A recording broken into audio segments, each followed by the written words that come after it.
Updating your primary email on Snapchat is a straightforward process. Follow these steps to ensure your email is current and secure. Step 1. Open Snapchat. Launch the Snapchat app on your mobile device. Make sure you're logged into your account to access your settings. Step 2. Go to Profile. Tap on your profile icon located in the top left corner of the screen. This will take you to your profile page where you can manage your account settings. Step 3. Access Settings. In your profile, tap on the gear icon in the top right corner to open the Settings menu. This is where you can adjust various account settings, including your email.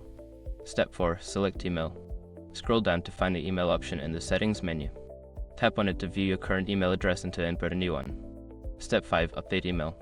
Before starting recovery, use the sroc.com link in the description to open the account recovery checklist generator and make sure your verification details are ready. Make sure to check your new email for any verification messages from Snapchat. Keeping your email updated is important for account security and recovery options.